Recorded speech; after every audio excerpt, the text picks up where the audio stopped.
நீங்க எதிர்பார்த்த அந்த நாள் வரும். எதற்காக ஜெபிச்சீங்களோ, எதற்காக அழுதீங்களோ, எதற்காக கர்த்தருடைய பாதத்துல உட்கார்ந்து இருக்கீங்களோ அந்த நாள் வரும். கவலையே படாது. கர்த்தருக்கு காத்திருக்கிறவங்க எப்படி தெரியுமாங்க இருக்கணும்? ஏசாயா 40:31 வாசிக்கிற எல்லாத்துக்கும் தெரிஞ்ச வசனம் தான்.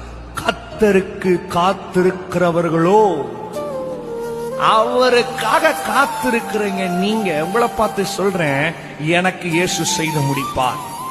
அந்த மாதிரி ஒரு உபத்திரவமான நேரம், ஒரு அழுகையின் நேரம், இல்ல ஒரு அவமானத்தின் நேரம், இல்ல நீ எதிர்பார்த்த காரியங்கள் நடக்காத நேரத்துல என்ன தெரியுமா சொல்லணும்? காத்திருக்கிறேன், எனக்கு கர்த்தர் செய்வார்.